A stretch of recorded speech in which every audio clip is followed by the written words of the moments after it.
Okay, so today we're doing quite a special video. We're going to be making a curry. This is an apology for not making a video any time recently. So here are all the ingredients for that. And I'll just start getting the onions chopped up and everything. So we'll be making a curry. That'll be pretty good. Yeah, curry. So we'll be doing that right now. So I'll join you back in a minute. Okay, so to start with, we've got garlic and 2 onions.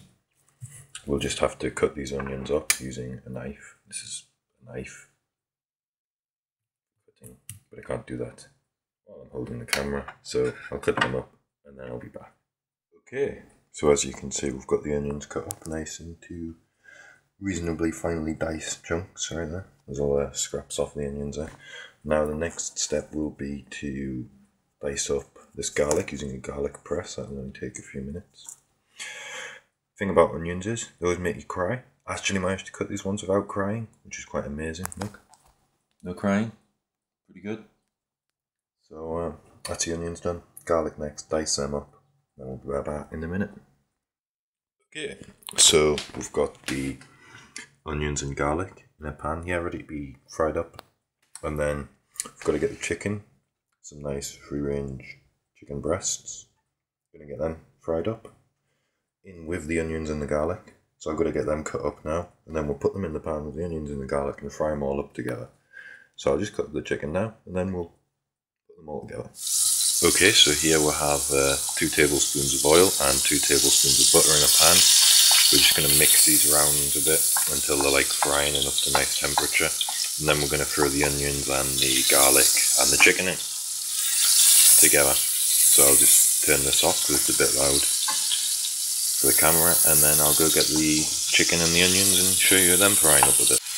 Okay, so now we've got the chicken, the onions, the garlic, the butter, the oil in the pan.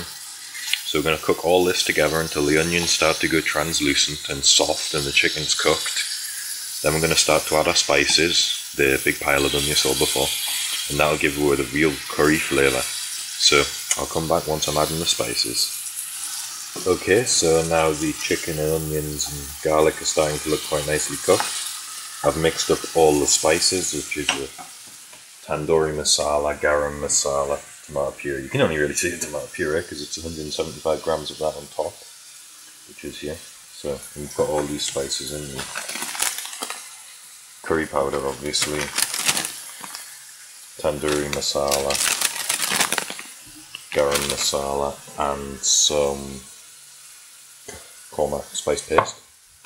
Then we've got green caramels, 15 of them are going in. So I'll just get all this in with the chicken and the onions, and then we'll come back. Okay, so now we've got the chicken in with the tomato puree and all the spices. We've got to mix this up until there's no lumps left in the tomato puree, and that the spices are nicely blended together with everything. And then we'll pop it over here into the slow cooker with some coconut milk and some natural yogurt, and that'll be the last step, and we'll get onto that soon after this is completely done and finished.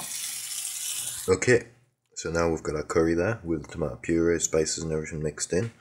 In here we have a tin of coconut milk and 250 grams about of natural yogurt and 20 green cardamom pods. That's these. Green cardamom. They've gone in there. Now it's just to put this in here and set the time on the front of here, which we set to about 7 hours. We'll probably come back and set a bit more time on that later, so that we can cook it overnight and we'll get the flavours will really infuse into the meat and everything. It should be nice. So I'll just put all this in and set it cooking, and then that'll be it. Okay, so here is everything mixed together in the slow cooker. We're going to leave this for a few hours so it cooks properly.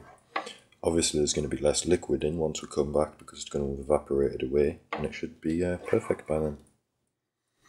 So yeah, I'll come back and take a picture or record a video when the curry is finished and you can see the finished product. Alright, thanks for watching.